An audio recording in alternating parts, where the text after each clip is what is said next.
Passer la parole à Philippe, que vous avez déjà, pour certains d'entre vous, le plaisir de voir ici il y a quelque temps, mais bon, il repart pour un mandat, donc on fait toujours la même chose, on lui redonne la parole. Alors, comme vous n'étiez pas tous là, je pense que c'est bien que Philippe redonne quelques éléments sur son parcours, et puis surtout après, comme d'habitude, nous présente les éléments structurants qu'il a envie de nous présenter sur son organisation. Et ensuite, on aura, comme d'habitude, jusqu'à 10 heures, des rafales de questions auxquelles il répondra au fur et à mesure. Voilà. Philippe.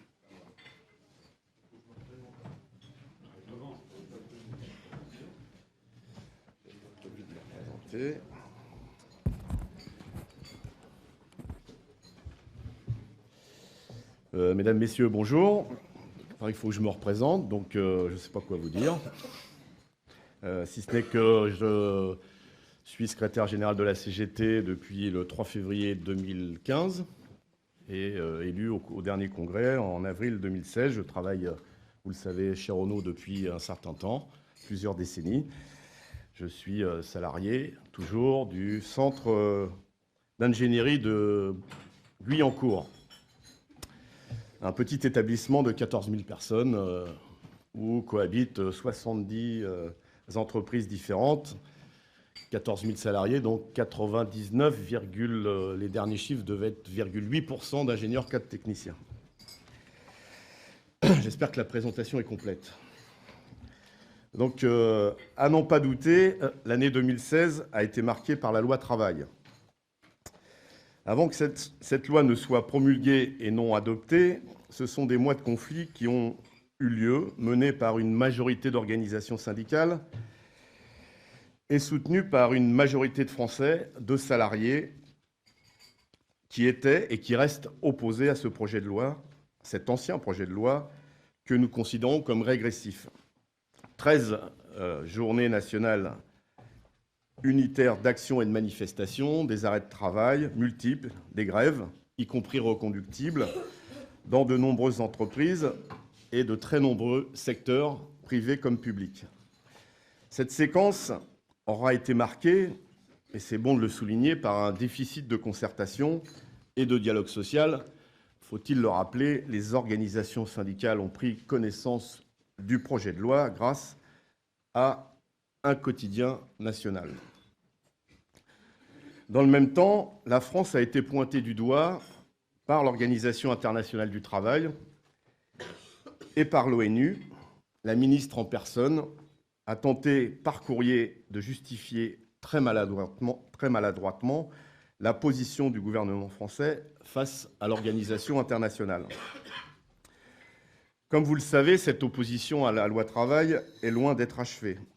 De nouvelles initiatives unitaires sont en cours d'élaboration, des recours juridiques sont engagés tant au niveau national qu'au niveau international.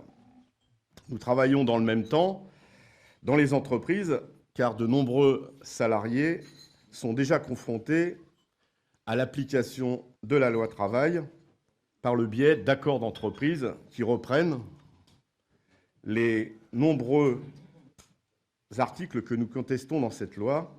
Des mobilisations donc s'organisent aussi dans les entreprises. Ainsi, nous avons mis à disposition de nos équipes syndicales un kit de formation pour appréhender l'ensemble des problèmes soulevés dans la loi. Ce mois-ci encore, des sondages d'opinion réaffirment que les questions sociales et économiques doivent être mises au cœur du débat public pour 2 Français interrogés sur 3, mais j'y reviendrai. Dans le même temps, il semble essentiel que nous devons mener bataille contre toutes les formes de discrimination, contre toutes les formes d'extrémisme et de populisme menées aux 4 coins du pays et de la planète, et ne pas hésiter à mener une campagne contre l'extrême droite.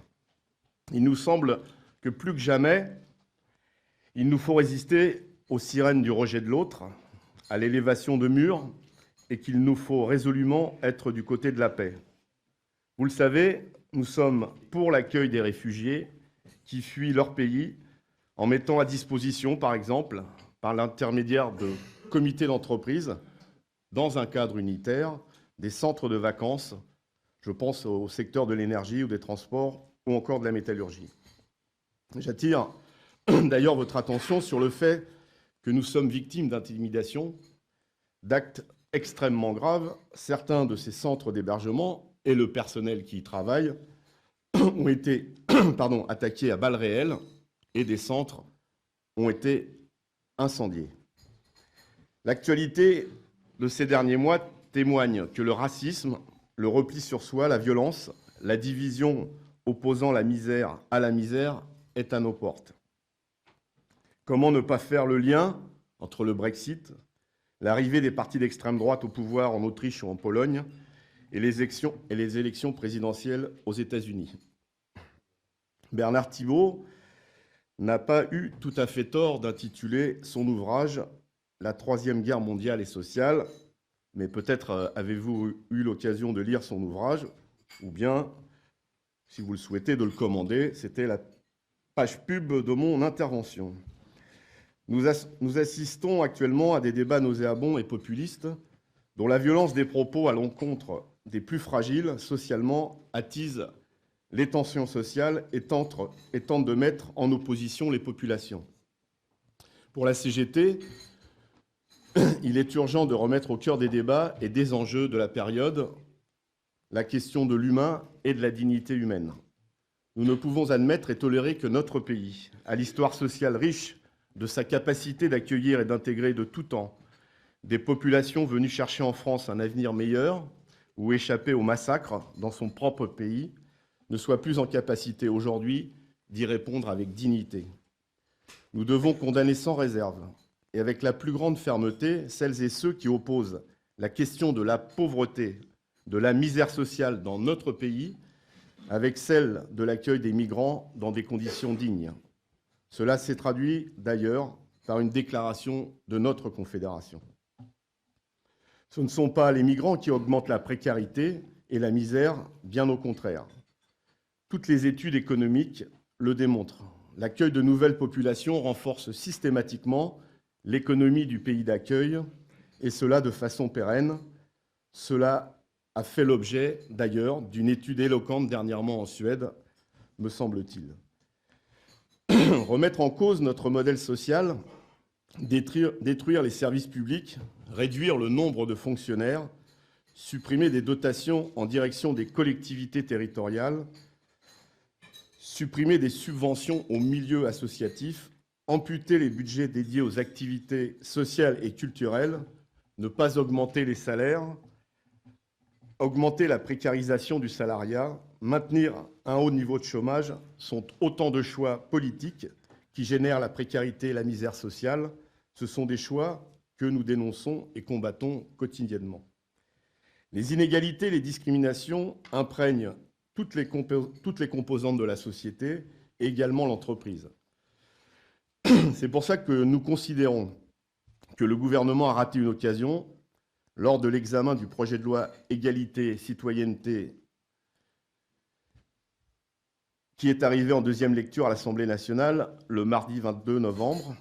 La CGT aurait aimé y avoir la mise en place d'une action de groupe contre les discriminations qui permettent la réparation intégrale du préjudice, la mise en place d'indicateurs permettant de révéler les différences de traitement et de les mesurer pour enfin lutter avec efficacité contre les discriminations sur les carrières.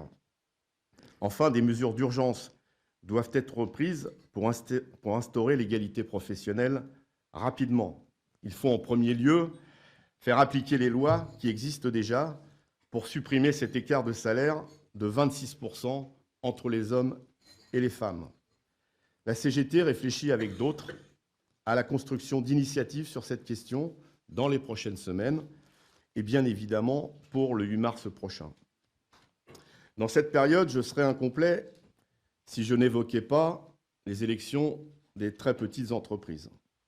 En effet, la Direction générale du travail a validé très imprudemment, nous semble-t-il, la candidature du syndicat des travailleurs corses au niveau national pour le prochain scrutin, chose qui n'était pas le cas il y a 4 ans. La CGT, avec d'autres organisations syndicales, a dû agir à plusieurs reprises en justice et dernièrement avec le soutien du Défenseur des droits. Face à la décision du tribunal d'instance, que nous jugeons extrêmement politique, la CGT a décidé, vous le savez, de se pourvoir en cassation en ce qui concerne le STC. En effet, il est dangereux d'admettre une décision judiciaire autorisant un syndicat qui discrimine les salariés en fonction de leurs origines, notamment à travers le principe de corcisation des emplois. Nous ne sommes ni pour la préférence nationale, ni pour la préférence régionale. Ce serait demain la porte ouverte à la création de syndicats prônant toute forme de discrimination, qu'elle soit ethnique, raciale, confessionnelle ou autre. Matignon et la ministre du Travail ont choisi comme moyen de pression le chantage à la tenue de ces élections. Le gouvernement devrait assumer ses responsabilités, faire preuve de professionnalisme et travailler à ce que, quel que soit le résultat du pourvoi en cassation, les élections TPE se déroulent du mieux possible pour les plus de 4,6 millions de salariés concernés. Précisons encore qu'aucune organisation syndicale n'était favorable au report de ces élections, mais une nouvelle fois, la ministre a décidé de façon unilatérale. Avouez que démarrer une élection le 30 décembre tient soit d'une déconnexion avec les réalités de la vie, soit d'une volonté de favoriser l'abstention dans un contexte où la place et le rôle des organisations syndicales sont de plus en plus contestés par de nombreux politiques.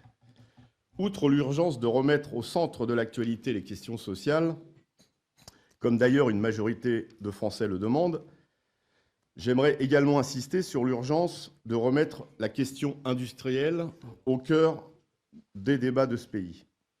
Je pense que l'on sera d'accord pour dire que l'avenir de notre pays, de ses emplois, est fortement dépendant de l'existence ou non d'une solide capacité productive sur le territoire national.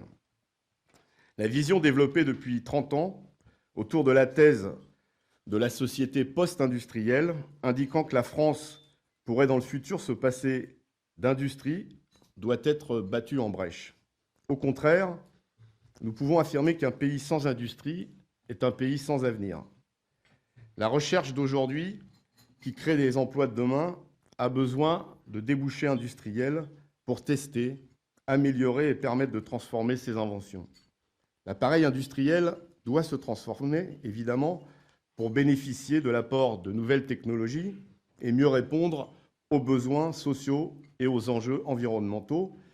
Mais on ne reconstruira pas une industrie sur les ruines de l'actuelle que l'on sacrifierait. Il n'y a donc pas lieu d'opposer ce que certains appellent la vieille industrie avec des industries du futur.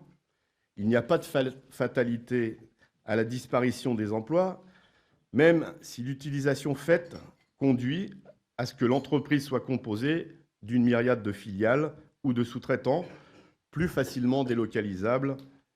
Automatiser les tâches pénibles pour libérer du temps et utiliser l'informatisation ou la numérisation pour accroître la créativité humaine permet de placer au centre des process de production l'humain.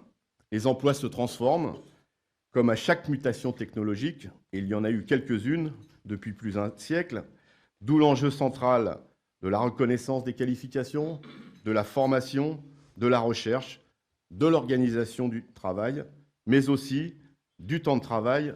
Et vous le savez, la CGT revendique une réduction du temps de travail à 32 heures. Cela signifie qu'il faut développer une stratégie industrielle sur le long terme qui prévoit et trace les lignes pour le futur. Cela devrait être le rôle d'un État stratège que nous appelons de nos vœux. Notre pays a besoin d'une véritable politique industrielle définie démocratiquement, par exemple par le biais des administrateurs salariés dans les conseils d'administration. Il nous faut revendiquer, pour investir dans la recherche, la formation, la qualification, afin de tirer notre outil industriel vers le haut et permettre aux salariés d'être au cœur de ces mutations technologiques. Cela remet sur le devant de la scène notre proposition de nouveaux statuts du travail salarié et de sécurité sociale professionnelle qui permet d'alterner des périodes de formation et d'emploi tout en garantissant la reconnaissance des qualifications, le niveau de salaire et de l'expérience tout au long de sa carrière, mais également, comme je l'ai dit, la question de la diminution du temps de travail. Parler d'industrie, c'est également parler des services publics. Les services publics constituent un des facteurs de localisation industrielle. Et inversement, l'industrie structure le territoire en appelant les services publics, et sa disparition conduit presque toujours à celle des services publics et la désertification des lieux. Quoi que l'on puisse entendre, et je pense qu'on en entendra encore ce soir, sur les fonctionnaires, je constate, moi, que ce sont des milliers de salariés qui souffrent de ne plus pouvoir faire leur travail comme il se doit, au service des patients, au service de la santé publique, au service de l'enseignement, au service des territoires et des citoyens, au service de la sécurité de tous. Les suppressions d'effectifs, chaque année, en sont la raison, et ce n'est plus acceptable. Le gouvernement chante faux et se vante que le trou de la Sécu sera comblé d'ici fin 2007, mais à quel prix ? On ne peut qu'en faire le constat. Le renoncement aux soins pour des raisons financières ne cesse de croître. Les urgences ne désemplissent plus du fait du manque de lits, de personnel soignant. De plus en plus de territoires sont impactés par la désertification de l'offre de soins qui va s'accentuer avec la mise en place des groupements hospitaliers de territoire. Or, la santé, l'offre de soins ne sont pas une marchandise. Le droit et l'accès aux soins ne sauraient être conditionnés à la capacité qu'aurait le citoyen de payer ou pas. Je terminerai mon propos par la nécessité de s'emparer des questions internationales et européennes. Je pense par exemple à celle du CETA. En effet, fin octobre, si sa signature a été retardée par les exigences du Parlement wallon, l'accord est aujourd'hui validé sans réelle surprise. Il y a eu très peu de bougées. Le texte actuel comporte toujours les mêmes lignes rouges que nous dénoncions. Vous le voyez, si nous savons dénoncer ce qui ne nous convient pas, nous avons également de nombreuses propositions innovantes permettant de réelles possibilités d'alternatives sociales à la crise que nous connaissons. Évidemment, c'est contraire à ce que nous disons à certains propos que nous entendons un peu trop régulièrement et un peu trop souvent, mais notre démarche suppose des choix différents avec un axe majeur, celui de sortir de cette très très vieille rengaine sur le pseudo coût du travail. Autre moment de pub, je vous recommande le film La Sociale, excellent film qui raconte l'histoire de la création de la sécurité sociale. Et déjà en 1936, vous voyez que ce n'est pas nouveau, le patronat évoquait les questions du coût du travail. C'est en cela que nous nous revendiquons modernes face à ceux qui nous ressortent éternellement les mêmes et vieilles recettes et qui ont conduit notre pays et le monde du travail dans la situation dramatique que nous connaissons. Je suis à présent prêt à répondre à vos questions. Je vous remercie de votre attention.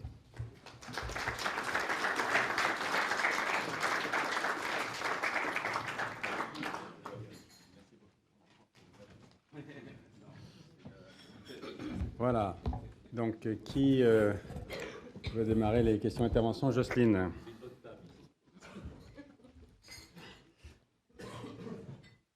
Alors, le micro est où?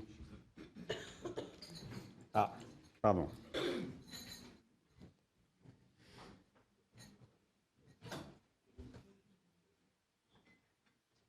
Voilà, il arrive.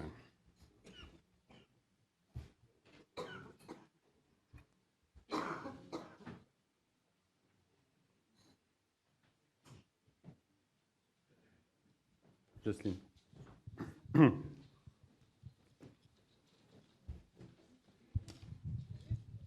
Bonjour, Jocelyne Roche du groupe Massif. Merci Monsieur Martinez pour ce tableau brossé de divers sujets. Moi j'avais une question concernant la primaire de droite qui vient de se dérouler dimanche. Vous nous avez effectivement parlé dans votre allocution des résultats de la Pologne, des résultats des États-Unis. Je voudrais savoir ce que vous pensez du fait qu'un candidat est arrivé avec 44% des voix et selon un programme qui est dit très réformiste. Vous avez voté. Autre question? Oui? Voilà. Peut-être 2 personnes à la table. Bonjour, Jean-François Rio, je suis journaliste à Liaison Sociale. Vous avez évoqué la loi travail et vous avez évoqué de nouvelles initiatives. Des nouvelles initiatives, j'imagine, en forme d'action, mais également des recours juridiques que vous aviez déjà évoqués effectivement lors de l'adoption de la loi. Je voudrais que vous précisiez un peu votre pensée sur ces 2 thèmes. D'accord. Marie-Noël? Marina Lauberger, gestion attentive. Vous avez parlé de propositions innovantes et vous avez dit qu'il fallait sortir de la rengaine sur le coût du travail. Alors concrètement, qu'est-ce que vous proposez, enfin, à la fois pour sortir de cette rengaine sur le coût du travail et d'autres propositions innovantes de façon très concrète? Pour l'histoire du coût du travail, il y a un certain nombre de gens qui disent qu'au niveau de la comptabilité, il faut traiter autrement, il faut faire une grande réforme de la comptabilité privée. Je voudrais savoir si vous avez quelque chose de très précis à nous donner. Alors, on va faire circuler le micro par là, on va dans ce sens-là. On a encore le temps. Madame David? Merci, Madame David. Je suis sénatrice au groupe communiste. Je vous remercie, Philippe Martinez, également pour votre présentation. Vous nous avez parlé de plusieurs points. J'aurais souhaité que vous reveniez sur les 32 heures, par exemple. Je suis également persuadée que c'est un bon moyen de lutter contre le chômage. Et du coup, comment, dans les actions que vous allez mener, la question précédente d'ailleurs y revenait sur les actions dont vous nous avez parlé sur la loi travail, comment est-ce que vous pouvez faire le lien justement avec les 32 heures, parce qu'il me semble que tout est lié. Et est-ce que dans cette bataille que vous souhaitez mener également par rapport à la loi travail, vous aurez des revendications sur des droits nouveaux pour les salariés? Parce que malheureusement, dans de plus en plus d'entreprises, il y a des fermetures. Je viens d'un département où on connaît ça malheureusement. Quels seraient pour vous les droits nouveaux à accorder aux salariés pour empêcher que cette désindustrialisation continue et s'accentue sur l'ensemble des territoires? Et peut-être une question un peu subsidiaire, vous ne l'avez pas abordée, mais j'aimerais savoir ce que vous pensez du revenu de base. Je m'interroge en ce qui me concerne beaucoup sur ce sujet-là et j'aurais aimé avoir votre avis là-dessus également. Merci. Alors, j'ai bien vu qu'il y en avait 2 questions, Georges. Voilà, mais 4, c'est déjà pas mal, je pense, hein, Philippe? Ça fait déjà un menu, hein? Je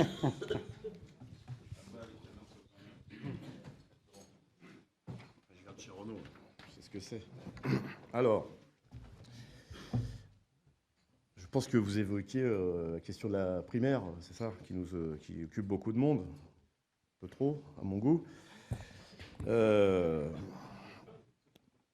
Alors j'ai noté comme vous les résultats, on y verra plus clair dimanche, je crois. En fait, la question que vous posez, c'est dans une population, des sondages, mais il faut se méfier des sondages, il paraît. Population un peu restreinte qui a participé à ces primaires. Votre question, c'est pourquoi le candidat le plus, comment vous avez dit, réformiste? Bon. C'est une question de vocabulaire. Mais ça,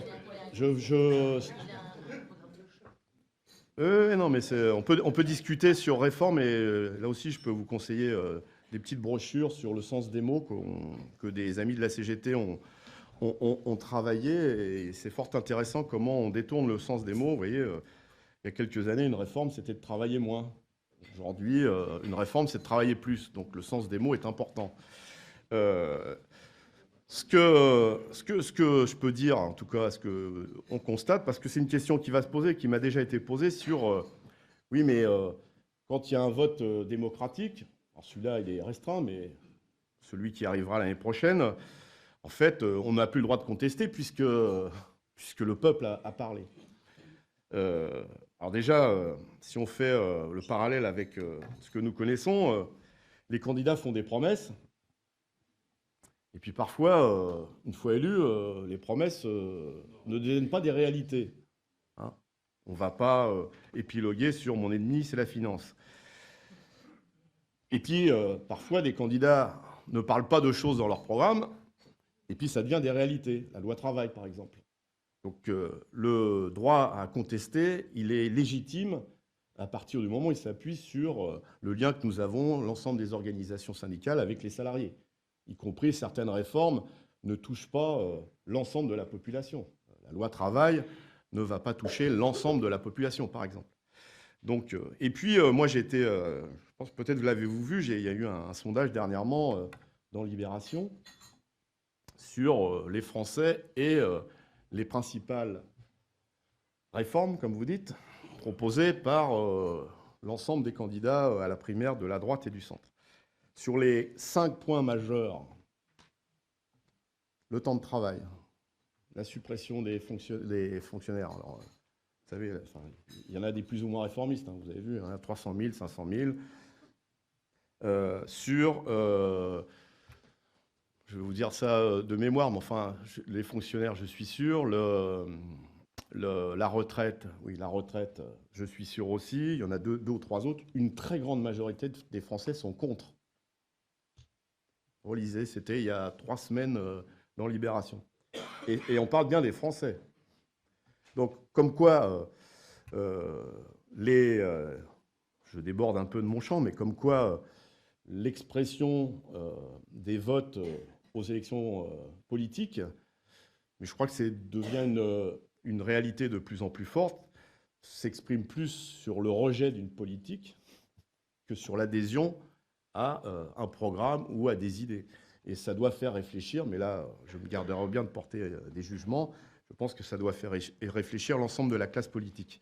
Mais ce sondage est intéressant. Et donc, ça nous légitime, enfin en tout cas à la CGT, sur l'idée que, oui, on respecte le suffrage universel, évidemment on respecte la démocratie, mais il faut que ceux qui dirigent respectent aussi et les engagements et la diversité d'opinions qui s'expriment parmi la population, en tenant compte, évidemment, je pense que par exemple, le recul de l'âge de la retraite se perçoit différemment qu'on soit en activité ou plus en activité. Les retraités, ceux qui sont déjà à la retraite, la perception du recul de l'âge de la retraite, elle n'est pas tout à fait la même que ceux qui sont encore en activité, par exemple.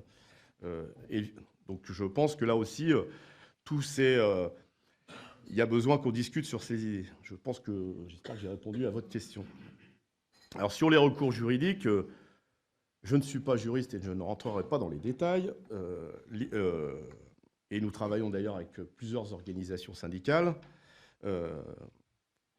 Les recours juridiques au niveau international ne sont pas contraignants. Par exemple, l'OIT donne des recommandations, mais ces recommandations, d'ailleurs, c'est un problème. Alors que l'OIT est une organisation internationale qui dépend de l'ONU, quand elle fait des recommandations, on n'est pas obligé de les appliquer, alors que l'OMC, qui est une organisation internationale reconnue par personne, si ce n'est quelques grands financiers, ces recommandations sont toujours appliquées. Ça pose la question du droit international. Et donc, évidemment, nous nous appuyons sur ces recommandations. Par exemple, l'OIT a fait beaucoup référence à la notion de garantie collective au moment, par rapport à la Grèce, où il y a eu aussi une remise en cause de l'ensemble des conventions collectives. Nous nous appuyons sur ces recommandations pour continuer, pour évoquer la loi travail, avec l'idée qu'un pays comme la France et l'image qu'a la France en termes sociaux, en termes de pays des droits de l'homme dans le monde, ne pas prendre en compte des recommandations de l'OIT, c'est l'image de la France qui est ternie. Et donc, autour de ces questions-là, c'est autour de ça que nous voulons, que nous travaillons, mais je rappelle, dans un cadre qui n'est pas contraignant. Je vous rappelle que quelques droits fondamentaux des conventions de l'OIT ne sont pas respectés par des très grands pays dans le monde. Le droit de grève, par exemple. Idem sur l'ONU. L'ONU a donné un avis sur la loi travail, qui s'appuie d'ailleurs sur ce qu'on dit. Je regarde mon camarade Pavageau, parce que l'ONU dit il y a besoin de socle commun pour garantir une égalité de droits des salariés dans un pays. Et donc elle fait référence à la notion de convention collective. C'est ce qui forge, avec le Code du travail, des droits équivalents. La France est un des premiers pays au monde en matière de salariés couverts par des conventions collectives. Je crois que c'est autour de 98%, me semble-t-il. Et c'est notamment, par exemple, les salariés de très petites entreprises qui n'ont que ça comme référence collective. Donc là, l'ONU s'inquiète sur cette casse de repères collectifs dans un pays comme la France. Et puis, elle s'inquiète aussi que ce démantèlement de ces garanties collectives, cette casse de garanties collectives, va accroître la précarité dans notre pays. Donc nous nous appuyons sur cet avis d'un des comités de l'ONU pour fonder ces recours. En tout cas, ces recours que nous travaillons. Je l'ai dit, nous avons été étonnés, surpris, même un peu choqués, que la ministre du Travail, dans un courrier qui, me semble-t-il, est public maintenant, dise aux experts de l'ONU « Vous n'avez rien compris à la loi travail. Si vous voulez, je vais vous réexpliquer. » C'est pour le moins cavalier de faire la leçon à des experts d'une organisation qui est internationalement reconnue, pas à sa juste valeur d'ailleurs, mais internationalement reconnue. Donc voilà où nous en sommes.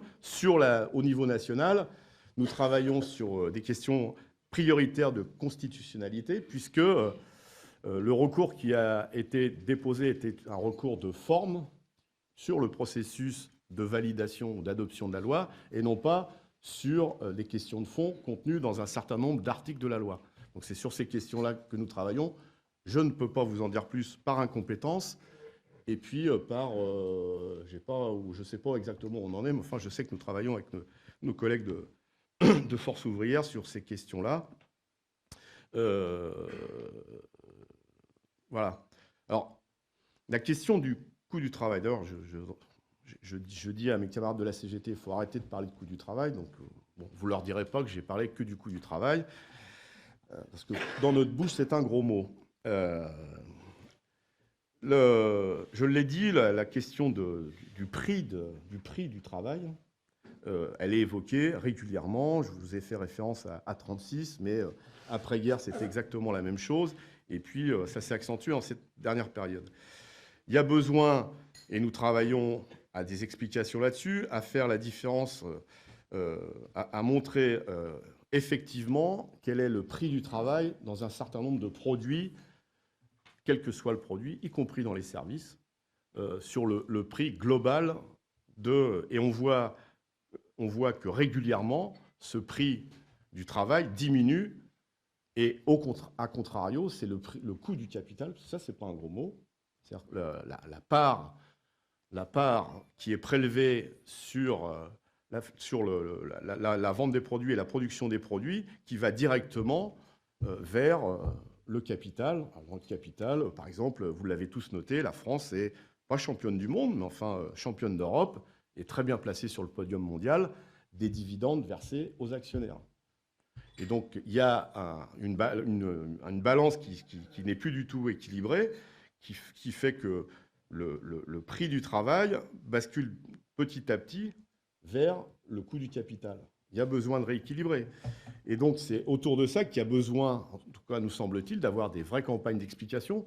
Évidemment, d'abord vis-à-vis des salariés, parce qu'ils en mangent tous les jours du coût du travail, avec des comparaisons d'ailleurs qui mériteraient... qui mérite qu'on s'y arrête. Je travaille, vous le savez, chez Renault.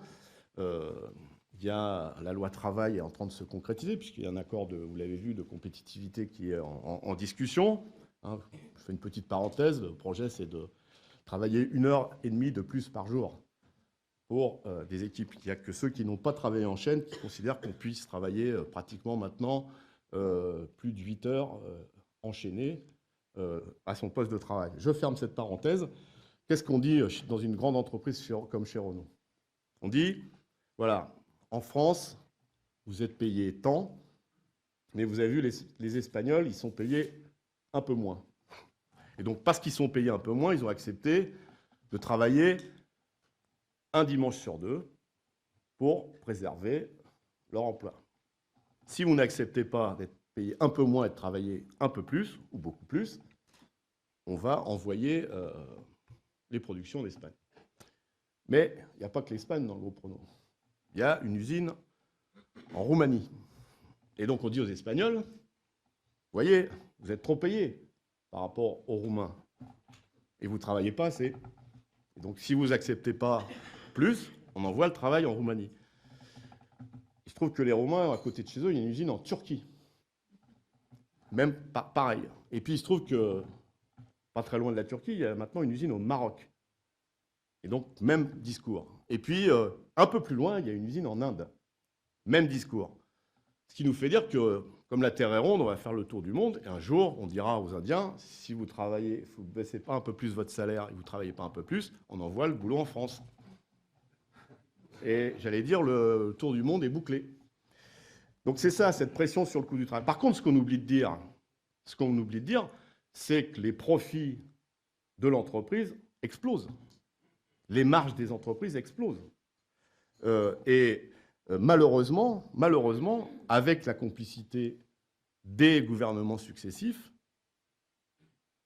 je vous renvoie à l'excellent rapport rendu sur le crédit impôt compétitivité emploi, sur les milliards qui sont donnés aux entreprises, aux grandes, parce qu'il y a inégalité de traitement. Et quand je parle des entreprises, je parle des très grandes entreprises, des grands groupes qui captent tous les fonds publics, que ce soit en exonération de cotisation ou en aide directe, pour combien on a préservé d'emplois entre 100 et 250 000.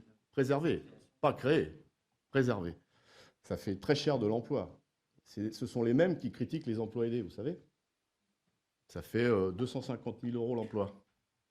Donc là aussi, au nom du coût du travail, eh bien, il y a une captation de l'argent public, il y a une pression sur les salariés, et donc c'est de ça qu'il faut sortir. Alors, quelle proposition? J'ai évoqué la question de la sécurité sociale professionnelle. C'est pour nous une vraie révolution. Alors évidemment, on sort de la logique du coût du travail. C'est-à-dire, et d'ailleurs nous travaillons avec les organisations de jeunesse et notamment l'UNEF, pour que, y compris cette garantie, elle s'applique avant l'entrée dans la vie active, dès les formations universitaires. L'idée, je la détaille un peu plus par rapport à ce que je vous ai dit, c'est qu'on ait un système, une sécurité sociale, d'ailleurs qui soit intégrée à notre sécurité sociale, qui permette qu'un jeune qui rentre dans la vie active ne puisse plus avoir de retour en arrière, quelle que soit l'entreprise où il travaille.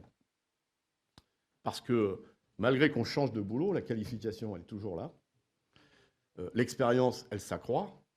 Et donc, il faut que le salaire continue à augmenter, quelle que soit l'entreprise. Et donc, malgré, comme disent certains, les accidents de la vie professionnelle, eh bien, on puisse avoir une carrière qui ne cesse d'augmenter, enfin en tout cas de progresser en matière de reconnaissance et de paiement de la qualification. Je l'avoue, c'est révolutionnaire, c'est une idée très innovante, mais c'est la seule garantie, nous semble-t-il, pour qu'on puisse respecter tout au long de la carrière une véritable progression et une véritable reconnaissance. Alors, il faut trouver des modes de financement. Eh bien, j'en ai pas encore parlé à M. Gattaz, enfin, par voie interposée, il a dû l'entendre. Il faut que les grandes entreprises soient solidaires des petites entreprises. Celles qui génèrent beaucoup de profits, eh bien, il faut qu'elles puissent abonder justement à la sécurité sociale pour permettre que des petites entreprises puissent recruter des jeunes ou des moins jeunes d'ailleurs, parce que c'est aussi posé pour des salariés plutôt près de la fin de carrière, qui ont une expérience, qui ont travaillé toute leur vie et dont l'emploi a été supprimé ou je ne sais pour quelle raison, pour que cette expérience, elle puisse aussi profiter à des petites entreprises. Ça veut dire qu'il faut de la solidarité patronale, et vous l'avez noté, c'est quand même sympathique que ce soit la CGT qui parle de solidarité patronale en matière de moyens, mais je pense que ça correspond y compris aux discussions que je peux avoir personnellement avec des chefs d'entreprise, de petites entreprises, et des salariés de ces petites entreprises qui sont sous la pression permanente des exigences des donneurs d'ordre. Et de ce point de vue-là, une solidarité financière s'impose. Évidemment, il y a besoin de réfléchir à une réforme de la fiscalité des entreprises, parce que plus les entreprises sont grosses, moins elles payent d'impôts. Vous voyez, quand on parle de solidarité, et quand elles payent des impôts, évidemment. Des très très grands groupes, vous le savez, ne payent pas d'impôts. Donc tout ce débat sur le poids et les charges, comme ils disent, sur les entreprises, mérite d'être analysé un peu plus sérieusement. Donc une réforme de la fiscalité pour les entreprises et aussi une réforme de la fiscalité pour les ménages. Il y a un débat aujourd'hui sur l'évasion fiscale, j'ai cru comprendre. Entendu, c'est le sujet du jour. Vous le savez bien, les différentes réformes qui ont lieu tendent à faire en sorte que l'impôt est de moins en moins juste. Et plus on a des hauts revenus, proportionnellement, moins on paye d'impôts, soit parce que les tranches ont été tassées et réduites, soit grâce à des niches fiscales qui existent encore. Par contre, les ménages les plus modestes, eux, n'ont pas vu leur taux d'imposition baisser. Il y a aussi la question de la TVA, que certains considèrent comme un impôt d'avenir. Mais vous le savez, la TVA est l'impôt le plus injuste qui existe en France, parce que quel que soit le niveau de votre revenu, vous payez la même TVA. Et donc, évidemment, un téléviseur, une voiture, elle a le même prix, mais selon vos revenus, le poids sur les revenus du ménage n'est pas tout à fait le même. Évidemment, il y a besoin de parler des 32 heures. Comment, m'avez-vous demandé? Déjà, il faut rappeler que notre pays, chaque décennie pratiquement, a toujours réduit le temps de travail. Toujours. Soit au niveau hebdomadaire, soit au niveau journalier, soit avec la retraite sur la période d'activité. Et puis, il y a eu cette fabuleuse invention qui a 80 ans, qui s'appelle les congés payés, une idée de génie. C'est bien les vacances. À chaque fois, donc, cette réduction du temps de travail s'est traduite par des créations d'emplois, professionnels et vie privée. Ça génère d'ailleurs beaucoup d'emplois parce que le tourisme, le sport, les loisirs, etc. Et donc, cet équilibre entre vie professionnelle et vie privée, cette nécessité, non pas du partage du travail, mais du travailler tous pour travailler mieux, parce que, si vous le souhaitez, on pourra évoquer les conditions de travail et la pression sur un certain nombre de salariés, nous font dire qu'aujourd'hui, la question de la réduction du temps de travail, c'est non seulement une nécessité, mais un devoir pour le pays, afin de pouvoir faire travailler plus de monde. Comment ? Il faut que la loi fixe le cadre d'une référence hebdomadaire. 32 heures. Évidemment, il ne s'agit pas pour nous que tout le monde travaille 4 fois 8 heures ou je ne sais quoi. Par contre, il faut que la loi précise que la référence hebdomadaire du temps de travail est à 32 heures. Je vous l'ai dit, je travaille dans un milieu d'ingénieurs, cadres techniciens. On ne peut pas demander à un de mes collègues qui part au Brésil pour lancer un nouveau moteur ou un nouveau véhicule de revenir toutes les semaines chez lui et de reprendre l'avion le vendredi à midi et repartir le lundi à je ne sais quelle heure. Par contre, il faut qu'il y ait un cadre collectif, quelle que soit l'activité du salarié, qui permette d'avoir soit des journées de repos, soit une réduction journalière et donc hebdomadaire, parce qu'il y a des métiers pénibles qui nécessitent que la référence soit hebdomadaire, mais il faut des règles collectives. J'ai des collègues qui ont dans leur compte épargne temps individuel 300 jours de vacances. Ça vous fait imaginer le rythme de travail qu'il y a durant ces périodes d'activité. À tel point que la direction de l'entreprise, aujourd'hui, vous le savez, dans mon entreprise, on peut avoir des réductions sur les tarifs des voitures. Donc, c'est normal, on est attaché à notre entreprise et on roule en Renault, n'est-ce pas, monsieur Ouvreau? Eh bien, aujourd'hui, la solution qu'a trouvée l'entreprise pour réduire ses compteurs temps, c'est de pouvoir financer une partie de sa voiture avec ses jours de RTT. Vous voyez? Il y a quand même des idées en face. Hein. Nous, on considère que les journées de RTT, c'est pour profiter de la vie et pas pour payer sa voiture ou je ne sais quoi. Bon, on en arrive à là. Donc, il faut une référence hebdomadaire, mais il faut travailler sur le droit à la déconnexion. La loi ne va pas assez loin, même si elle l'évoque, et ça, on ne le nie pas. La loi ne va pas assez loin. Et il faut des mesures, certains diront rigides, mais en tout cas contraignantes, pour que l'organisation du temps de travail se fasse dans le respect de conditions de travail dignes de notre époque, quelles que soient les catégories, même si cette réduction du temps de travail doit être adaptée je dirais, les différents métiers des uns et des autres. Enfin, sur les droits nouveaux, c'est des choses qu'on a évoquées déjà dans la précédente loi qui s'appelle la loi Rebsamen, sur le dialogue social. Il y a besoin de droits nouveaux pour les salariés comme pour leurs représentants. Le système aujourd'hui, et d'ailleurs c'est une question de fond, en tout cas nous considérons à la CGT que c'est une question de fond, parce que les droits nouveaux consistent à beaucoup centraliser des droits sur quelques individus, d'un point de vue syndical, au détriment d'un maillage plus large, établissement par établissement, et surtout que les salariés n'aient plus de droits en matière de dialogue social. Par exemple, un certain nombre de grandes entreprises considèrent qu'il y a un représentant des organisations syndicales. Lui, il peut être à plein temps, mais ce qui fait, en tout cas nous, notre conception du syndicalisme, c'est tout ce réseau de militants, de délégués qui sont proches des salariés, qui connaissent et qui maîtrisent les problématiques du travail, eux, leurs droits se voient diminuer. Donc il faut recréer des droits pour l'ensemble des représentants des salariés. Il y a besoin que dans les entreprises, les salariés aient des droits. Par exemple, un accord qui s'appelle compétitivité, agilité, il y a plein de... Là aussi, le sens des mots est marrant parce qu'il y a plein de... C'est tous les mêmes, mais il y a un vocabulaire différent. Mais un accord sur des tas de choses, sur l'organisation du travail, etc., nécessite que les salariés aient du temps pour en discuter avec leurs représentants.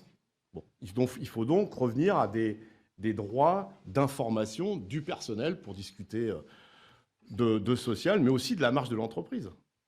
Il pourrait y avoir des droits qui permettent aux salariés de se réunir avec leurs élus, que l'entreprise aille bien ou moins bien, pour savoir quelles solutions alternatives on propose pour la sauvegarde, le redéploiement d'une entreprise. Nous, on considère que c'est les salariés qui connaissent le mieux leur boîte. Pourquoi on ne leur laisse pas la parole? Ça doit se traduire aussi par des nouveaux droits dans les instances représentatives, comme des droits d'opposition, des droits de veto à des décidants d'entreprise, la possibilité de revenir à des recours à expertise beaucoup plus importants que ce qu'ils existent aujourd'hui. On a réduit considérablement le temps de possibilité d'expertise pour les représentants des salariés. En même temps, des expertises peuvent avoir lieu. On peut y compris gagner devant la justice, mais quand l'entreprise est fermée, vous savez, pour la faire réouvrir, c'est un peu compliqué. Donc il y a besoin de droits suspensifs de décision de l'entreprise, le temps que les salariés et leurs représentants puissent proposer des alternatives. Or ça, c'est pas mal. Et puis, après, il y a, c'est pour ça que j'évoquais les conseils d'administration, il ne s'agit pas la loi prévoit d'élargir le nombre de conseils d'administration où il y aura des représentants des salariés. Voilà. Mais pourquoi faire? Pour écouter ou pour pouvoir donner leur avis et proposer des alternatives. Parce que si le conseil d'administration est une chambre d'enregistrement, forcément, c'est bien d'y être. Hein. En plus, c'est une chambre d'enregistrement, comme vous le savez, pour les plus grandes. Comme il y a des règles boursières qui imposent le silence, on a droit d'entendre, mais pas de répéter. Donc, il y a besoin que de ce point de vue-là aussi, on élargisse des droits. Donc, oui, nous sommes pour des représentants des conseils d'administration, plus que un juste pour faire figuration au milieu d'autres, et puis qu'ils aient véritablement des droits, là aussi, d'alternatives, de propositions. Donc, c'est évidemment des propositions qui vont à l'encontre de ce qu'on connaît, de la loi Rebsamen et de ce que nous entendons dans le débat qui vous tient tant à cœur, puisqu'aujourd'hui, c'est carrément certains évoquent la suppression ou l'interdiction des syndicats, d'autres disent les syndicats, ça sert à rien, il faut de la représentation directe, etc., etc. Je fais une petite parenthèse, puisque vous êtes sénatrice, quand même proposer à limiter à 2 mandats pour les représentants des salariés, c'est quand même quelque chose de drôle quand c'est, je ne vais pas donner de nom, mais quand c'est quelqu'un qui a 71 ans et qui a dû être en France un des plus jeunes premiers ministres en fonction, vous voyez, je pense que ça manque, hein, c'est indécent de dire ça, c'est indécent, vous voyez. C'est comme sur donner la place au peuple, laisser aux salariés, les référendums. En gros, les syndicats seraient à côté de la plaque. On a des défauts, hein, je suis le premier à le dire. Enfin, dire qu'il faut que ça soit les salariés qui décident en marge ou à côté de leurs représentants, voilà. Une des bonnes choses de la loi travail, vous voyez qu'on est honnête, c'est qu'enfin, on considère qu'en matière sociale, la majorité, c'est au-dessus de 50%, parce que jusqu'à maintenant, c'était pas ça. Et puis, moi, je veux bien qu'on fasse des référendums, mais on peut en faire quelques-uns au niveau du pays, vous voyez. Donc, il faut aussi de la décence de la part de ceux qui nous donnent des conseils, voire qui veulent nous imposer leur point de vue. Chacun devrait balayer devant sa porte. Enfin, je pense que vous parliez du revenu universel. C'est ça? Merci, j'ai suivi. Le débat sur le revenu universel, c'est un débat que nous avons engagé dans notre organisation. On n'est pas encore, la réflexion n'est pas encore tout à fait affirmée, mais ce débat, il est je ne veux pas dire malsain, mais il est inquiétant, parce qu'il partirait du principe qu'il n'y aurait pas de travail pour tout le monde. Et donc, il faudrait trouver des compensations pour ceux qui seraient condamnés à être chômeurs ou privés d'emploi. Parce que ceux qui ne veulent pas travailler, je n'en connais pas beaucoup. Par contre, et donc, derrière une idée qui peut paraître très noble, c'est la négation de la place du travail et du rôle du travail pour la structuration de notre société. Or, le travail, pour ceux qui en ont, malheureusement, il y en a de plus en plus qui n'en ont pas, c'est quand même un endroit et quelque chose qui structure les liens sociaux, la vie. Demander à un salarié en CDD et un salarié en CDI, par exemple, la différence qu'ils ont en matière de projection vers l'avenir. Il y en a un qui peut essayer de s'acheter une maison et l'autre qui se voit refuser tous les prêts tant qu'il n'est pas dans un emploi stable. Donc le travail structure les individus. Et il faut insister là-dessus. C'est pour ça que la question du travail est essentielle dans la démarche de la CGT. Il faut redonner plus de place à la notion du travail, du contenu du travail, de la place des salariés dans le travail. Et donc le revenu universel, même si pour certains, pas pour tous, hein, mais même si pour certains c'est une idée noble, c'est une réflexion qui mérite d'être prolongée, mais autour de la question centrale du travail. Et évidemment, certains y voient derrière le revenu universel, mais déjà avec certains minima sociaux, l'idée que, comme tout travail mérite salaire, mais tout salaire doit avoir du travail, ça veut dire qu'on veut, là aussi, il y a eu quelques initiatives politiques, me semble-t-il, où il faut travailler pour 400 € par mois ou 500 € par mois. Évidemment, tout travail mérite salaire, mais un salaire qui permette de vivre. Ce qui ne remet pas en cause le fait de mieux indemniser ceux qui sont privés d'emploi. C'est autre chose. C'est autre chose. Voilà. Merci. Je vous en prie. Alors, il y avait Michel. Je prends dans l'ordre de ses venus. Michel, Vacalouis, qui sont voisins. Oui, allez-y. Ah oui, il y a deux Michel, excusez-moi, ça fait confusion. Bon. Oui, Michel Lelecaux du Monde. Je voulais revenir sur la primaire de la droite. La CGT est un peu la vedette des débats de la primaire de la droite. On a beaucoup parlé d'elle, pas forcément bien du reste. Dimanche soir, soir du premier tour, une représentante de l'IFRAP, qui, comme on le sait, est proche de la droite, très proche de la droite et très proche du candidat qui est arrivé en tête, disait une des questions principales à régler pour la présidentielle, c'est la question syndicale. Et il faut réformer le syndicalisme. Donc conseiller cette dame, réformer le syndicaliste dans l'idée plutôt de le neutraliser, quoi, si vous voyez ce que je veux dire. Donc j'aimerais que vous reveniez sur les propositions de François Fillon, qui a toutes les chances de, je ne sais pas pour l'élection présidentielle, mais en tout cas de gagner la primaire de la droite, et ces propositions qui pour certains sont réformistes, pour d'autres sont plutôt réactionnaires, sur les syndicats, sur la fin du monopole syndical, et sur l'idée plus globalement de se passer des syndicats totalement, de passer en force, notamment à travers des ordonnances, sur la fin des 35 heures, etc. etc. Merci. Monsieur, là-bas.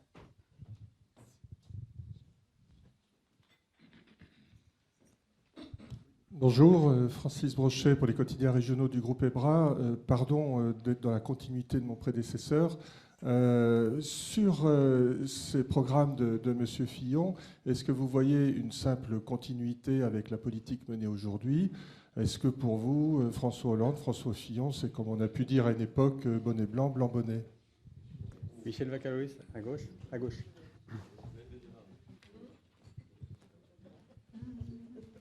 Oui, Michel Vacaloulis, philosophe et politologue.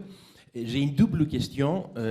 Un des motifs récurrents de critique à l'égard du syndicalisme est le faible taux d'adhésion. Et ce n'est pas seulement en termes de chiffres, mais en termes de composition, étant donné qu'il y a une inadéquation entre la composition du corps militant et puis la structure aujourd'hui sociologique du salariat. Autrefois, la CGT, via Bernard Thibault, avait comme objectif, peut-être maximaliste, de gagner 1 million d'adhérents. Donc ma question est la suivante. Quel est l'effort de redéploiement actuel de votre confédération, non seulement en termes de chiffres absolus d'adhésion, mais aussi en termes de ciblage pour rajeunir, féminiser le syndicalisme ou le faire implanter dans des endroits qui sont les plus faiblement dotés en représentation syndicale, comme des petites et moyennes entreprises. Alors la deuxième question, à mon tour, je vais repêcher les 3 dernières interventions sur le rapport entre le syndicalisme et la politique, et le politique plutôt. Indépendamment du décor posé aujourd'hui par les primaires de la droite, on peut être sûr sur 2 choses. Il y a une nouvelle batterie de mesures, de réformes, ou de réformes régressives, ou de contre-réformes, peu importe le label, même si la bataille sur les mots est une bataille politique aussi. En tout cas, il y aura toute une série de nouvelles mesures. Et en même temps, on observe une sorte de criminalisation symbolique de l'apport syndical pour contester cette nouvelle batterie de mesures qui s'annonce dans le sillage de l'élection présidentielle. Donc, dans ce contexte-là, quel sera le rôle du syndicalisme et plus globalement, comment redéfinir le rôle de la CGT par rapport aux politiques au sens global du terme, c'est-à-dire rapport aux partis, rapport à la société civile, le politique qui inclut à la fois la politique institutionnelle et le rapport avec des mouvements sociaux. Merci. Alors, il y a 2 personnes ici. Jérôme, Madame François.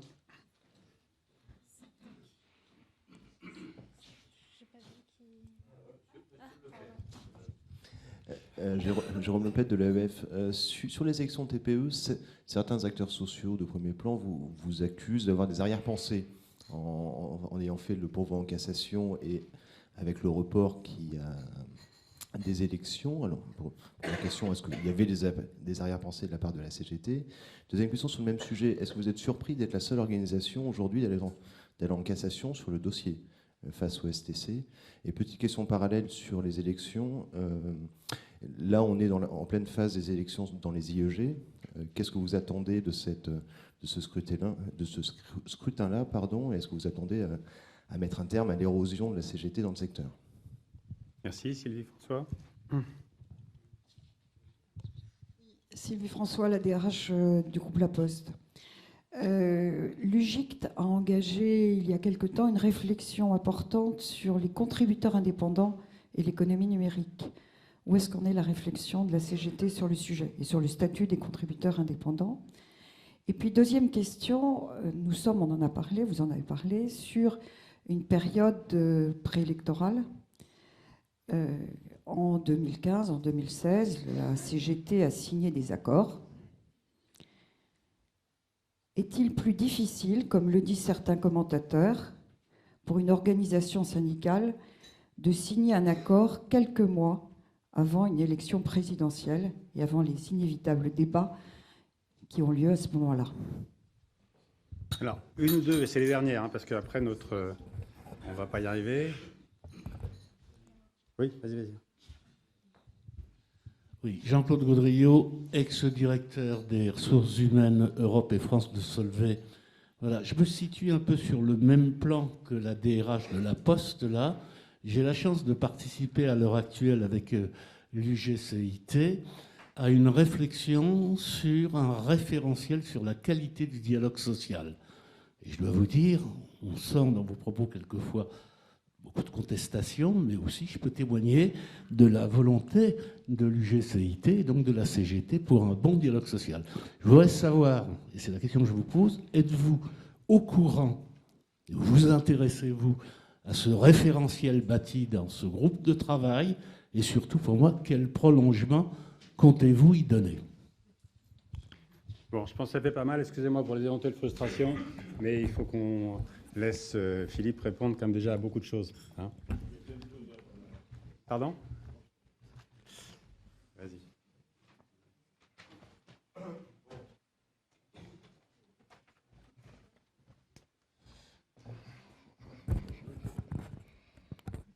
Il faut inviter M. Fillon, hein, parce qu'il y a plein de questions pour lui. Hein. Alors, effectivement, j'ai eu l'occasion, je ne sais pas si la CGT est en vedette, en tout cas, la CGT, on a beaucoup parlé de la CGT, notamment dans le premier débat. Il y a une démarche de la part, mais c'est plus large que ces débats au primaire sur le rôle et la place du syndicalisme. En tout cas, nous, c'est comme ça que nous essayons de regarder ce problème. Premièrement, il faut respecter, que tout le monde respecte la diversité et le pluralisme syndical. Chaque syndicat, s'il y a des syndicats, plusieurs syndicats en France, c'est qu'ils ne pensent pas tous la même chose et ils n'ont pas tous la même conception du syndicalisme. C'est une réalité, mais cette diversité, elle doit être respectée. Et je pense que c'est cette diversité qui est contestée, tant dans la loi travail qu'aujourd'hui, avec ces débats qu'ont 7 et demain 2, enfin tout à l'heure 2, futurs ou potentiels candidats à la présidentielle. Notre conception du syndicalisme, c'est le lien aux salariés. Le lien aux salariés, c'est essentiel. Or, on a de plus en plus une volonté, que ce soit au niveau des entreprises, des grandes, et du monde politique, de limiter le champ d'intervention des syndicats. Il y aurait des sujets qui seraient interdits aux syndicats. Par exemple, les questions de racisme. Ça, c'est de la politique, ce n'est pas du ressort des syndicats. Heureusement que les syndicats traitent ces questions-là. Et heureusement que, pour ce qui nous concerne, parce qu'on a un peu plus d'ancienneté que les autres, on est beaucoup plus vieux, que tout au long de son histoire, la CGT a traité ces questions de réfugiés, de racisme, etc. C'est notre rôle, parce que ça a des conséquences dans la société et dans les entreprises. Quand on veut faire croire à certains que le problème de l'emploi de leur gamin ou de leur gamine, c'est la faute de celui qui occupe le poste de travail d'à côté, mais qui vient d'un autre pays, eh bien, c'est du rôle du syndicalisme d'éviter ces oppositions et de placer les responsabilités là où elles sont. Donc, reste vouloir, et je crois que la chose essentielle, qui est peut-être un peu plus poussée par la droite et l'extrême droite, parce que l'extrême droite, en tout cas une bonne partie de l'extrême droite propose carrément de supprimer la CGT, d'interdire la CGT, bon, ça c'est un point de vue, c'est de vouloir restreindre le champ d'intervention des syndicats et les sujets d'intervention. En gros, il faudrait que les syndicats se limitent à accompagner des décisions concernant les salariés, mais prises par quelques-uns. Bon, et je le répète, je parle pour la CGT et je ne conteste pas le fait que des organisations syndicales puissent avoir cette idée-là. Si leurs syndiqués valident ces orientations, je ne vais pas me mêler des... Ceci dit, nous revendiquons le droit d'avoir notre propre conception du syndicalisme et ce droit, il doit se traduire par une liberté des organisations syndicales, et en l'occurrence de la CGT, de traiter les questions qu'elles considèrent du ressort de ses prérogatives. En même temps, je parlais de conception du syndicalisme, et je pense que là-dessus, beaucoup de partis politiques, en tout cas de représentants politiques, sont d'accord. En gros, c'est l'idée, on va discuter entre nous, représentants patronaux, représentants des salariés, représentants des pouvoirs publics ou du monde politique, et puis on va décider entre nous de ce qui est bon ou pas bon pour les salariés. C'est une conception aussi du syndicalisme. Ce n'est pas la nôtre. Nous considérons qu'il y a besoin de s'appuyer sur le vécu et l'expérience des salariés pour faire des propositions. Évidemment, les salariés ne sont pas toujours d'accord avec les repères revendicatifs de la CGT. C'est la nuance entre un repère revendicatif et une revendication. Ceci dit, on doit bien s'appuyer sur le vécu des salariés pour réfléchir à une organisation du travail, pour réfléchir à, y compris des projets dans une entreprise, etc., sur des créations d'emplois. Donc, il y a de la diversité syndicale. De mon point de vue, il y en a trop de diversité, parce que c'est un mal français. Plus il y a de syndicats, moins il y a de syndiqués. Il faudra qu'on fasse peut-être l'inverse. Un peu moins de syndicats et un peu plus de syndiqués, mais ça, c'est une autre question. Et donc, il y a besoin que cette diversité syndicale, elle soit respectée. Alors évidemment, se passer des syndicats, je l'ai évoqué tout à l'heure, l'idée que la démocratie, ça serait le lien direct avec les salariés, on peut en discuter. Et on a déjà d'ailleurs eu l'occasion d'en discuter, des référendums. Moi, je suis pour enfin, à la CGT, on est pour les consultations des salariés. Hein. Moi, je veux bien organiser une consultation des salariés sur l'augmentation de 20% des salaires ou la réduction du temps de travail. On peut avoir un débat. Il se trouve qu'en général, quand il y a des référendums, c'est soit vous acceptez de travailler plus, soit on ferme l'entreprise. Je ne sais pas si c'est une consultation, ça. Je ne sais pas si c'est une consultation. Se demander si on veut se couper le bras droit ou le bras gauche, le choix est embarrassant quand même. Or, c'est ça, se passer des syndicats, c'est ça. C'est-à-dire imposer un cadre et dire aux salariés, exprimez-vous, vous voyez, vous allez pouvoir vous exprimer. Sans débat, sans confrontation d'idées. C'est une conception de la démocratie sociale qui est, bon, peut-être particulière à certains, mais en tout cas, ce n'est pas la nôtre. Et c'est pourquoi légiférer par ordonnance, c'est la caricature du dialogue social. La caricature du dialogue social. Un peu comme le 49.3, vous voyez, dans un autre domaine. Et donc, évidemment, je trouve que c'est une démarche populiste. Et un faux semblant de démocratie. Il y a besoin de dialogue social, et on ferait mieux de réfléchir sur comment se pratique le dialogue social, plutôt d'essayer de le supprimer ou d'imposer une forme de... Alors, après, il y a toute une série de questions qui sont liées encore à des questions politiques. Est-ce qu'on est dans la continuité de la ligne du précédent gouvernement? C'était ça la question. Ou de l'actuel? Ah oui, je l'ai déjà... Je croise pas souvent... Je croise pas souvent les ministres. C'est ce qu'ils me reprochent d'ailleurs, mais la dernière fois que j'en ai eu un au téléphone, il m'a dit, vous savez, je suis plus là pour longtemps. Ah, j'ai dit, bon, c'est pour ça que ça me marque maintenant. Donc, est-ce qu'on est dans la continuité? Oui, je pense. Oui, je pense. Il y a eu des réformes, quelques réformes sociétales. Et je pense que ce sont des bonnes choses, d'ailleurs, que certains veulent remettre en cause.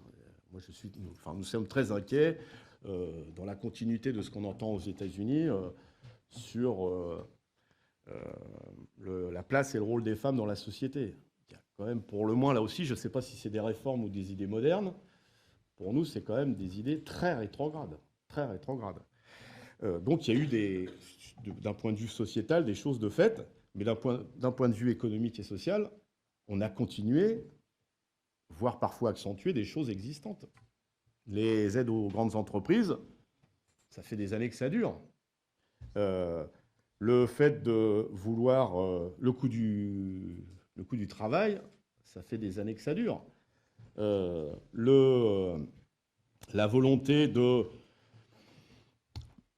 d'imposer une forme de dialogue social, ça fait un moment que ça dure. Et là, je pense que ce qui a été un peu caricatural parfois, c'est justement l'idée de concertation. Et la loi travail est un exemple très mauvais de la conception du dialogue social. Tant sur la construction de cette loi,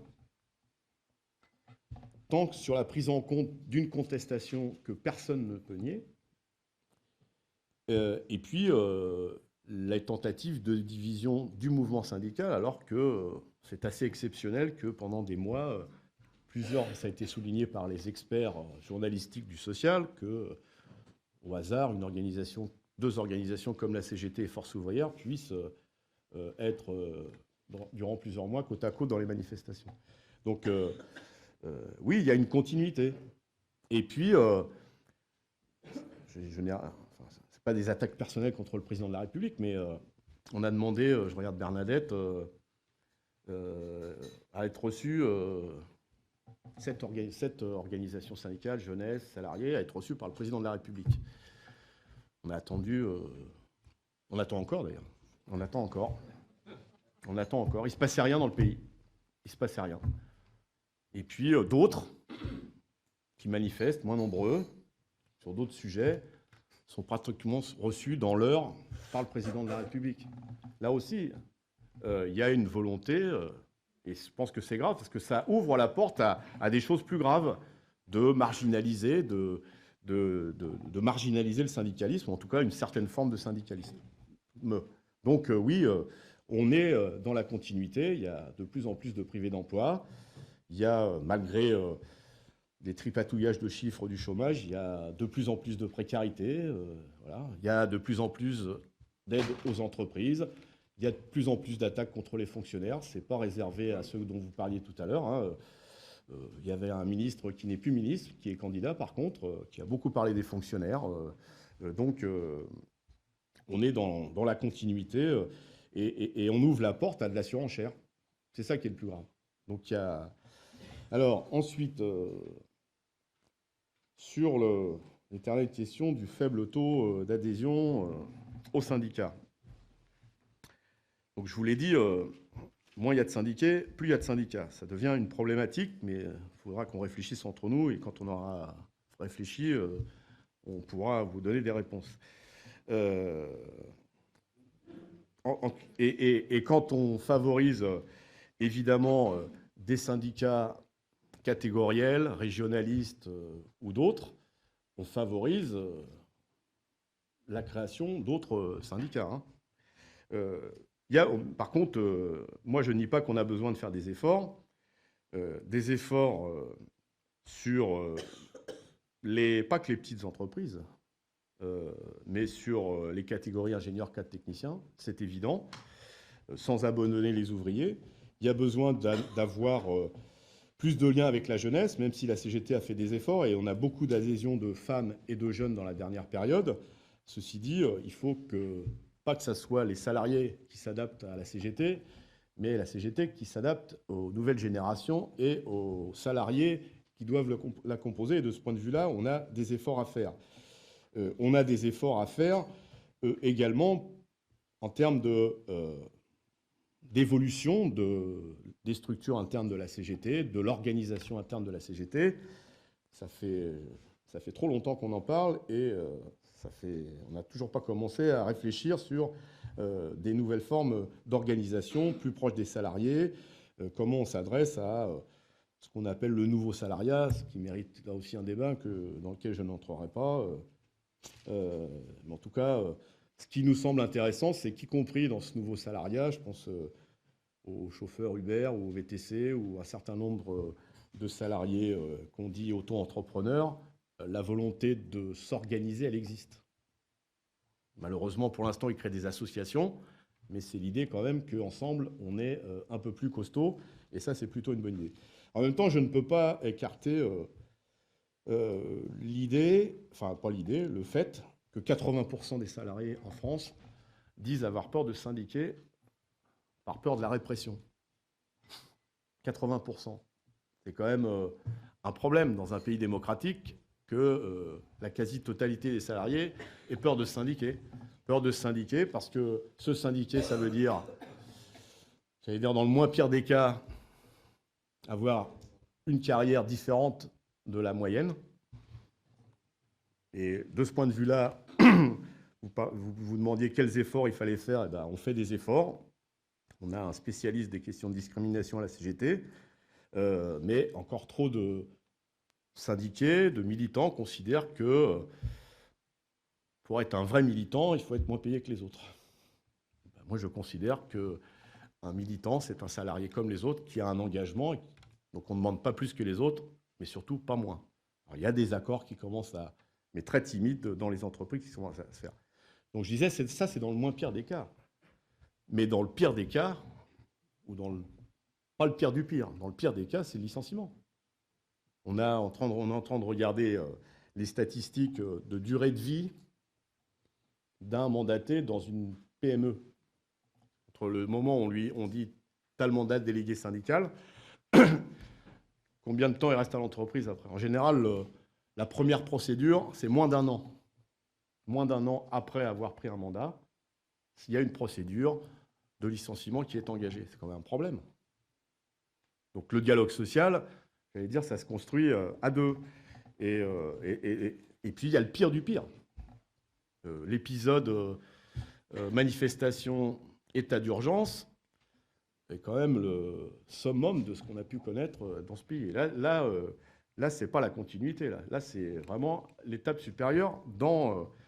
Un de nos militants CGT vient d'être, pas encore condamné, mais le procureur a requis 1 an de prison avec sursis pour avoir jeté des confettis et de la peinture à l'eau dans une assemblée, dans une assemblée de représentants patronaux. Donc le jet de confettis est une arme de destruction nucléaire totale.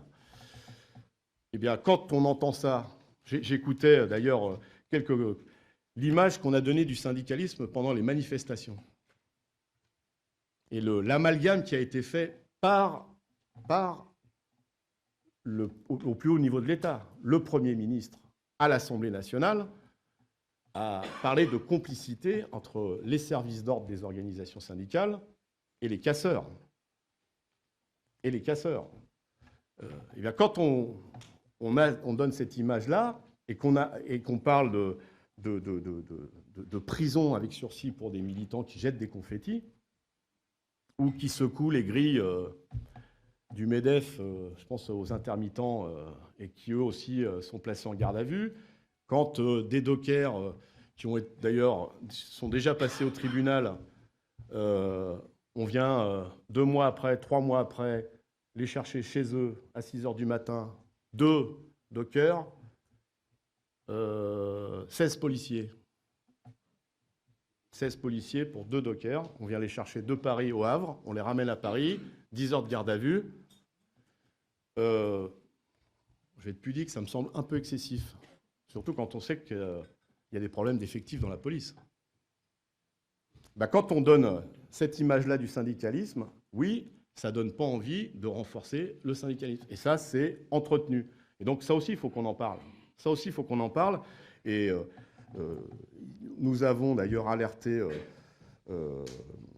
plusieurs organisations, et y compris le ministre de la Justice, dans cette période, sur les conséquences de l'état d'urgence sur l'activité syndicale et tout ce qui se passe autour du syndicalisme. Le ministre de la Justice, me semble-t-il, doit faire un rapport devant l'Assemblée nationale. On lui a demandé d'isoler, enfin en tout cas de faire un zoom sur le syndicalisme et la répression syndicale. Mais le moins qu'on puisse dire, on a une panoplie de choses comme le jet de confetti qui commence à devenir inquiétante.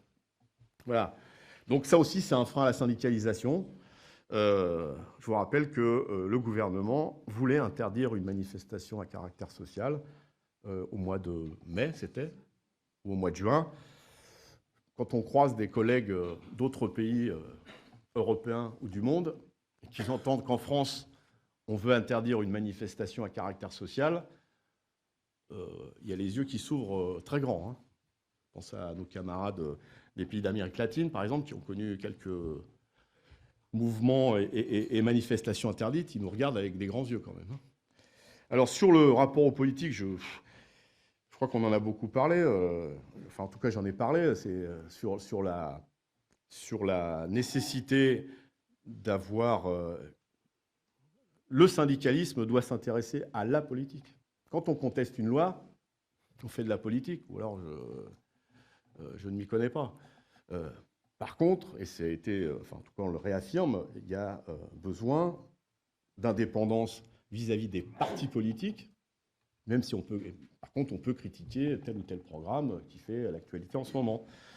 Et je tiens à le dire, le syndicalisme français est le syndicalisme, ou un des syndicalismes, soyons modestes, le plus indépendant au monde vis-à-vis des partis politiques. Si vous voyagez un petit peu, pas très loin de chez nous, hein, de l'autre côté du Rhin, vous verrez la différence de conception de l'indépendance vis-à-vis du politique entre les organisations syndicales françaises et une très grande organisation syndicale allemande. Et si vous allez dans les pays nordiques, voilà, j'ai un de mes collègue qui était secrétaire général de la Fédération de la métallurgie en Suède, qui est passé de son poste à Premier ministre du gouvernement suédois. Je ne sais pas, ça peut arriver en France, mais je ne pense pas. Je ne pense pas. En tout cas, je tiens à le redire, cette indépendance, et je crois qu'on y est tous attachés, ce qui n'empêche pas que, évidemment, nous revendiquions pour nos adhérents la liberté presque totale d'avoir une vie sociale et de pouvoir adhérer aux partis politiques de leur choix. Vous connaissez notre position par rapport au Front National. Sur les TPE, je n'ai pas compris, je ne vois pas quelle arrière-pensée vous pensez. En tout cas, on a tous contesté, je vous l'ai dit, on a tous contesté la présence du STC. On a tous demandé le maintien des élections à la date prévue. Pour des raisons diverses, d'autres organisations syndicales n'ont pas souhaité aller en cassation, du fait d'ailleurs de la pression sur le report des élections, je pense, mais je ne vais pas m'exprimer à leur place. Il y a eu des soutiens publics sur le fait que c'était légitime de s'opposer à cette présence. Je vous rappelle que le défenseur des droits, je ne pense pas qu'il soit à la CGT, le défenseur des droits soutient cette démarche de contestation de la présence du DSTC. Donc c'est des questions de valeur, pas des arrière-pensées. D'ailleurs, si on avait des arrière-pensées, on n'aurait justement pas fait de recours pour maintenir les élections à la date prévue, parce que là c'était garanti, et pas qu'elles commencent le 30 décembre, avec le risque évident qu'il y ait encore une plus faible participation que la dernière fois. Nous, ce qu'on souhaite, c'est qu'il y ait beaucoup de salariés qui votent, pas le moins possible. Donc il n'y a aucune arrière-pensée. Ce sont des questions de valeur dont j'ai essayé de vous expliquer tout à l'heure le contenu. Ensuite, alors, dans le désordre, il y avait les IEG. C'est ce soir les résultats. Je ne vais pas les commenter maintenant. Hein. En tout cas, j'ai participé modestement à cette campagne électorale. J'ai visité 5 sites, 3 à la Défense, la centrale du budget dans l'Ain et un établissement important à Lyon où il y a des achats, etc., etc. J'ai trouvé un très bon accueil. Très bon accueil avec beaucoup d'inquiétudes sur l'avenir de l'entreprise. Très grande inquiétude avec des salariés qui n'ont plus de travail du fait d'externalisation. Comment ça va se traduire? Je crois qu'il y a un petit problème au niveau de la participation, me semble-t-il, les échos que j'en ai eus, parce que c'est un vote électronique et on pourrait discuter de ça aussi. Voilà, j'attends que la CGT fasse le meilleur score possible et si c'est mieux que la dernière fois, je serai enchanté. Mais si la question c'est comment la CGT vit les élections, etc., la représentativité, parce qu'il faut aller au bout des questions, la CGT, il y a des résultats contrastés dans les élections. J'ai même tendance à dire à mes petits camarades, vous me donnez que les bons résultats et vous ne me donnez pas les mauvais. Donc je suis obligé d'aller à la pêche. Mais globalement, il y a d'excellents résultats aux élections professionnelles pour la CGT. Le problème qu'on a, ça renvoie à la question du faible taux d'adhésion et de la présence syndicale, c'est qu'on n'est pas assez implanté dans les entreprises. Et pour aller jusqu'au bout de mon raisonnement, vis-à-vis de la deuxième organisation syndicale en matière de représentativité, je vous le redis, je l'ai déjà dit, il y a un écart de 400 000 électeurs entre la CGT et la deuxième organisation syndicale. C'est-à-dire que 400 000 salariés ne peuvent pas voter pour la CGT parce qu'il n'y a pas de présence CGT dans leur entreprise, alors qu'ils peuvent voter pour la CFDT. Ça, c'est un problème que nous étudions évidemment. La question de l'implantation, pourquoi eux, ils y arrivent et pas nous, c'est une question aussi. Et c'est tout l'intérêt des élections TPE, c'est que là, dans les élections TPE, il n'y a pas besoin de présence syndicale dans l'entreprise, puisqu'on vote, tout le monde peut voter à partir de listes et de représentants au niveau régional. Alors, Alors, je ne connais pas le référentiel dont vous me parlez, chez Solvay. Enfin, j'ai entendu parler de... Mais ça s'appuie sur ce qui... Ouais.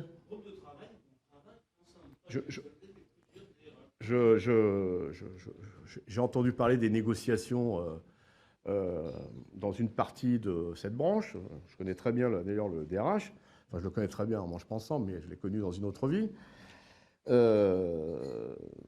je ne peux pas vous en parler. En tout cas, je suis les négociations qui ont lieu autour de ces questions de dialogue social, de représentativité, mais je ne peux pas vous en dire plus. Oui, j'ai compris. Oui. Oui, c'est plus large que ça.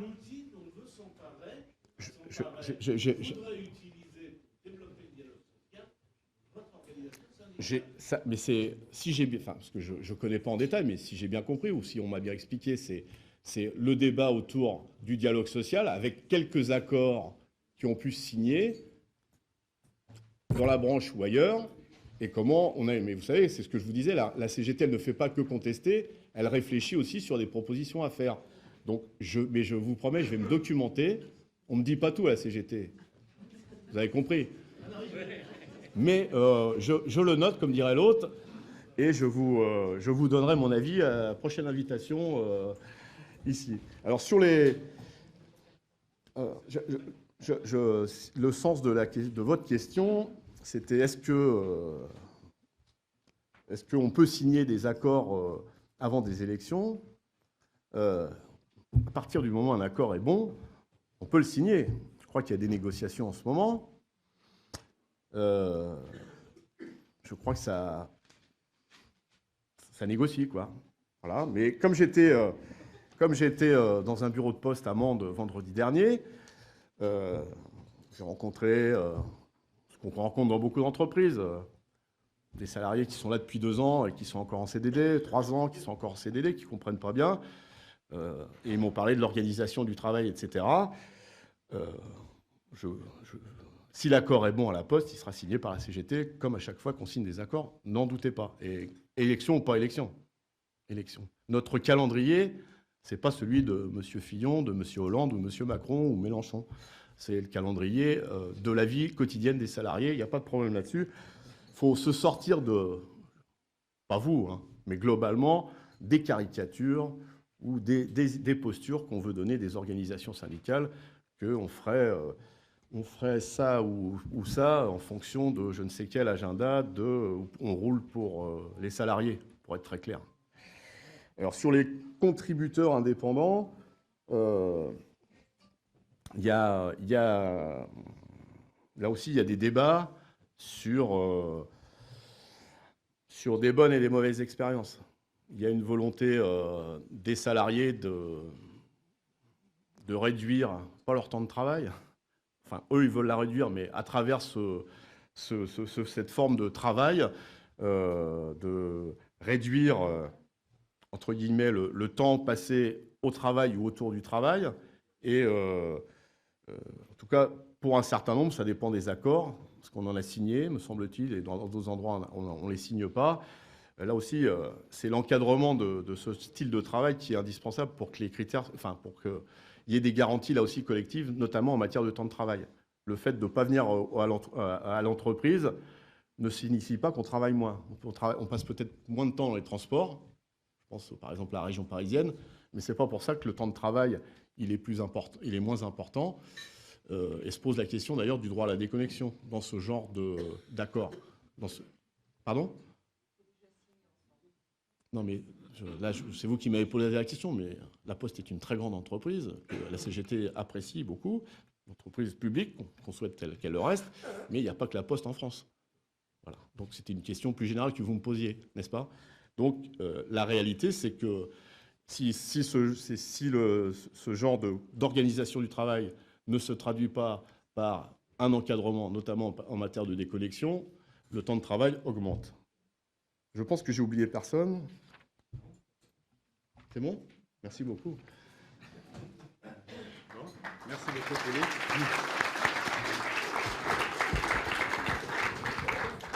Voilà, merci bien. Bonne journée à toutes et à tous. Bonne fête de fin d'année, parce qu'on ne se revoit pas avant le 24 janvier, ici. Voilà. Oui,